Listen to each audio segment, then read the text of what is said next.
மௌனிக்கு என்னதான் மனநல பாதிக்கப்பட்ட பொண்ணா இருந்தாலுமே அவனுக்கு ரொம்பவே பிடிச்சி போய் மௌனியை கல்யாணமும் பண்ணிக்கிறான். இப்போ ஒரு நாள் மௌனி காணாம போனதுனால அவங்க ஃப்ரெண்டு மேல சந்தேகப்பட்டு போலீஸ் ஸ்டேஷன்ல கம்ப்ளைண்டும் கொடுக்குறான். இப்போ போலீஸ்காரங்களுமே அந்த பையனை கூட்டிட்டு போய் விசாரிக்கிறாங்க. எங்கடா அந்த பொண்ணுன்னு சொல்லி கேட்கும்போது, சார் அந்த பொண்ணு எங்க போனான்னு எனக்கு தெரியாது.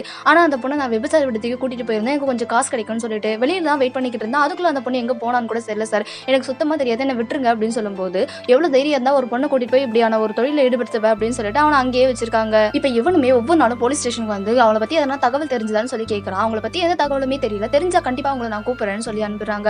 இதுக்கப்புறம் இவங்க நம்பர்தே வேஸ்ட் அப்படின்னு சொல்லிட்டு மௌனியோட ஒரு போட்டோ எடுத்து மிஸ்ஸிங்னு சொல்லிட்டு அவனோட சைக்கிள்ல ஓட்டி எங்கெல்லாம் சுத்த முடியுமோ அங்கெல்லாம் சுத்தி எல்லார்கிட்டயுமே கேட்கறான். ஆனா யாருக்குமே இந்த பொண்ணு எங்க இருக்கா அப்படின்றது கூட தெரியல. இங்க மௌனியுமே அவனை காணுமேன்னு சொல்லிட்டு என்னோட ஹஸ்பண்டை பாத்தீங்களான்னு சொல்லி ஒவ்வொருத்தர்கிட்டயுமே பேசிக்கிட்டு இருக்கா. அப்படி இருக்கும்போது அவளுக்குமே பசிக்க ஆரம்பிக்குது.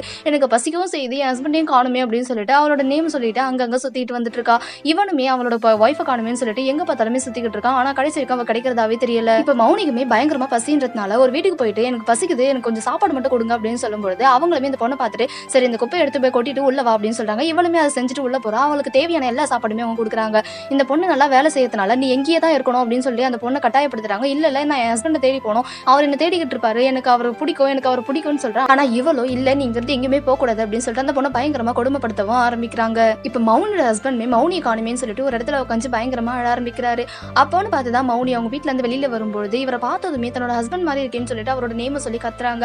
ஆனா மௌனியோட ஹஸ்பண்ட் அவங்களோட ஒய்ஃபோட குரல் மாதிரி இருக்கேன்னு சொல்லிட்டு அங்கங்கன்னு பாக்குறாரு. ஆனா எங்கேயுமே மௌனியை காணும். இதனால அவர் எதிரக்கூடிய வீட்டுக்கு போயிட்டு இந்த மாதிரி என்னோட ஒய்ஃபை பாத்தீங்கன்னு சொல்லி உள்ள போலன்னு பார்த்தா அந்த இடத்துல மௌனியுமே இருக்கு. மௌனியும் அவங்க ஹஸ்பண்டை பார்த்த உடனே ஓடி வந்து கட்டி அணைச்சிக்கிறா. என்னை எங்க கூட்டிட்டு போங்க, இவங்க எல்லாருமே என்ன ரொம்பவே டார்ச்சர் பண்ணிக்கிட்டு இருக்காங்கன்னு சொல்லிட்டு. இதை கேட்ட உடனே அவனுக்கு பயங்கரமா கோவம் வருது. இவ என்னோட ஒய்ஃப், அதை எப்படி நீங்க பண்ணலாம் அப்படின்னு சொல்லும்போது அவங்களுமே இவ உன்னோட ஒய்ஃப்ன்றதுக்கான அட்டாச் என்ன இருக்குது, அது மட்டும் இல்லாம என்னோட வீட்டுல வேலை செய்யறவ வேலைக்காரி, எங்க தூரத்து சொந்தம் அப்படின்ற மாதிரிலாம் என்னென்னமோ சொல்லி பாக்குறாங்க. ஆனா இவனும் என்னோட ஒய்ஃபை நீங்க எப்படி இப்பெல்லாம் பண்ணலாம் அப்படின்னு சொல்லிட்டு அந்த பொண்ணை கூட்டிட்டு வெளியில போகும்போது ஒரு 4-5 பாடி கார்டை அந்த பொம்பளை மடக்கி இந்த பாரு அவனை எங்கேயுமே போக விடக்கூடாதுன்னு சொல்றாங்க. இப்ப அவங்க எல்லாருமே சேர்ந்து போட்டு இவங்களை மடக்கவும் சரியா அந்த நேரம் போலீஸ் ஸ்டேஷன்ல இருந்து ஆள் வந்துடுறாங்க. இப்ப மௌனியோட ஹஸ்பண்டுமே சரி இவங்க தான் என்னோட ஒய்ஃப், நான் கொஞ்ச நாளைக்கு முன்னாடி கம்ப்ளைண்ட் பண்ணியிருந்தேன் இல்லையா, இவங்க இந்த வீட்டுல தான் ரொம்பவே மோசமா இவங்க ட்ரீட் பண்ணிட்டு இருக்காங்க, இவங்களை கண்டிப்பா உள்ள பிடிச்சி போடுங்க சார் அப்படின்னு சொல்லி போலீஸ்காரங்களுமே மௌனி கிட்ட இவர் தான் உன்னோட ஹஸ்பண்ட் ஆமான்னு சொல்லி கேட்கும்போது இவங்க தான் என்னோட ஹஸ்பண்ட், அது மட்டும் இல்லாம இவங்க என்ன பயங்கரமா டார்ச்சர் பண்ணாங்க, இவங்க கிட்ட சாப்பாடு தான் கேட்க போனா ஆனா இவங்க என்ன பயங்கரமா டார்ச்சர் பண்ண ஆரம்பிச்சிட்டாங்கன்னு சொல்லும்போது அவங்களுமே எவ்வளவு தைரியம் இருந்தா ஒரு மனநல பாதிக்கப்பட்ட பொண்ணு கிட்ட இப்பெல்லாம் நடந்துக்கிறீங்க அப்படின்னு சொல்லிட்டு